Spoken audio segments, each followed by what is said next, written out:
ಸಂದರ್ಭದಲ್ಲೂ ಕೂಡ ಒಂದು ಮಾತನ್ನ ಕೇಳಲಿಕ್ಕೆ ಇಷ್ಟಪಡ್ತೇನೆ. ಮೈಸೂರಂದ್ರೆ ಅವ್ರು ಮೈಸೂರಿನ ಸೊಸೆ, ಮೈಸೂರಲ್ಲೇ ಬಾಳ್ಬೇಕು, ಮೈಸೂರಿನಲ್ಲೇ ನಾನು ಇರಬೇಕು ಅಂದ್ರು. ಅವರು ಇಲ್ಲೇ ತನ್ನ ಉಸಿರನ್ನು ಕೂಡ ಬಿಟ್ಟರು. ಈ ನಾಡಿನಲ್ಲಿ ಅವರು ಕೊಟ್ಟ ಕೊಡುಗೆಯನ್ನು ನಾವು ಯಾವತ್ತೂ ಯಾರೂ ಮರೀಲಿಕ್ಕೆ ಸಾಧ್ಯವಿಲ್ಲ.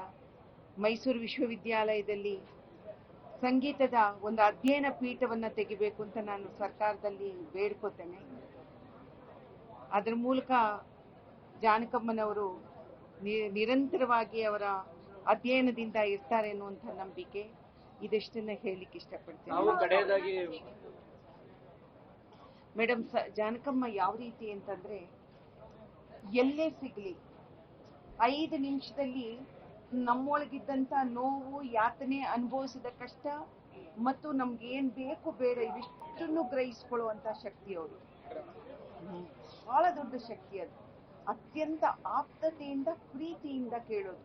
ನನಗೀಗ್ಲೂ ನೋವಾಗೋದು, ನಾನು ಕಳ್ಕೊಂಡಿರೋದು ಯಾವುದು ಅಂತಂದ್ರೆ, ನನಗೆ ಅವರನ್ನ ನಾನು ನಮ್ಮ ಮೀಸಸ್ ಸೀನಿನ ರಾಜ್ಕುಮಾರ್ ಅವರು ಬಾಮೈದವ್ರಿಗೆ ಫೋನ್ ಮಾಡಿದ್ದೆ, ಅಣ್ಣ ನಾನು ಜಾನಕಮ್ಮನ ನೋಡಕ್ ಬರಬೇಕು, ನಾನೆಲ್ಲ ಅರೇಂಜ್ ಮಾಡ್ತೀನಿ ಬಾಮ್ಮ ಅಂದ್ರು. ನನಗೆ ಯೋಗ ಇಲ್ಲ, ನನಗೆ ನೋಡಕ್ಕೆ ಆಗಲಿಲ್ಲ. ಅವ್ರದ್ದು ಇಲ್ಲಿ ಮೈಸೂರಿನಲ್ಲಿ ಒಂದು ಸಾಂಗ್ ಇದಾಗಿತ್ತಲ್ಲ, ಅವರ ಹಾಡುಗಳು ಸರ್. ಯಾವಾಗಾದ್ರೂ ಹೊರಗಡೆ ನಾವು ಹೆಚ್ಚು ಯಾವ್ದಾದ್ರೂ ಮನೆಯಲ್ಲಿ ಮೀಟ್ ಮಾಡ್ತೀವಿ, ಅವ್ರ ಮನೆಯಲ್ಲಿ ಮೀಟ್ ಮಾಡ್ತಿದ್ವಿ, ಅಥವಾ ಹೊರಗಡೆ ಎಲ್ಲಾದ್ರೂ ಹೋದಾಗ ಟ್ರಾವೆಲ್ ಮಾಡುವಾಗ ಹೀಗೆ ಅವರನ್ನ ಮೀಟ್ ಮಾಡ್ತೀವಿ.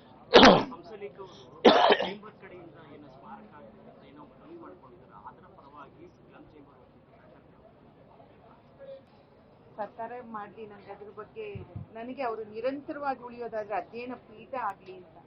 ಸಂಗೀತ ಅಧ್ಯಯನ ಪೀಠ ಆದ್ರೆ ಅವರು ಶಾಶ್ವತವಾಗಿ ಉಳಿತಾರೆ, ಅನೇಕರಿಗೆ ದಾರಿದೀಪ ಆಗ್ತಾರೆ ಅನ್ನೋದು ನಮ್ಮ ಆಸೆ.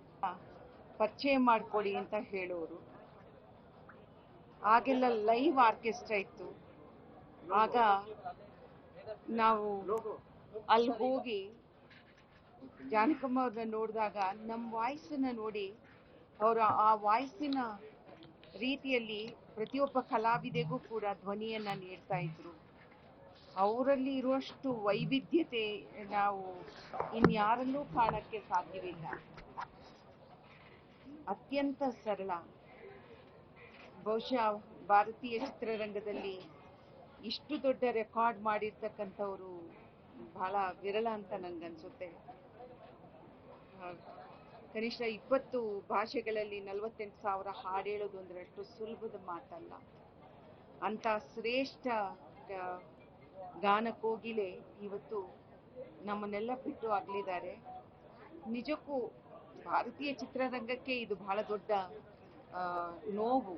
ಆದರೆ ಕನ್ನಡ ಚಿತ್ರರಂಗಕ್ಕಂತೂ ನಿಜವಾಗ್ಲೂ ಆ ಜಾಗನ ಬರೆಸ್ಲಿಕ್ಕೆ ಸಾಧ್ಯವೇ ಇಲ್ಲ. ಶತಮಾನಕ್ಕೊಂದು ನಕ್ಷತ್ರ ಅಂತಾರಲ್ಲ, ಹಾಗೆ ಜಾನಕಮ್ಮನವರು ಕೊಟ್ಟಂತಹ ಆ ಹಾಡುಗಳ ಮುಖಾಂತರ ನಾವೆಲ್ಲ ಇವತ್ತು ಜನರಿಗೆ ಪರಿಚಿತರಾಗಿದ್ದೀವಿ. ನಮ್ಮ ಗೆಲುವಿನ ಹಿಂದೆ ಅವರಿದ್ರು. ಇವತ್ತು ಅಲ್ಲಿ ಅವ್ರು ಮಲಗಿದ್ದು ನೋಡಿದಾಗ ನಿಜವಾಗ್ಲೂ ಶಾಂತವಾಗಿ ಚಿರನಿದ್ರೆಗೆ ಜಾರಿದ್ದಾರೆ. ಅವರ ಆತ್ಮಕ್ಕೆ ಶಾಂತಿ ಸಿಗಲಿ, ಅವರ ಕುಟುಂಬಕ್ಕೆ ಮತ್ತು ಅವರೆಲ್ಲ ಪ್ರೇಕ್ಷಕ ವರ್ಗಕ್ಕೆ ಈ ನೋವನ್ನು ಭರಿಸುವಂಥ ಶಕ್ತಿ ಕೊಡಲಿ ಅಂತ ನಾನು ಆ ದೇವರಲ್ಲಿ ಕೇಳ್ಕೊಳ್ತೇನೆ. ಹಾಗೆ ನಾನು ಈ ಸಂದರ್ಭದಲ್ಲಿ ಸರ್ಕಾರ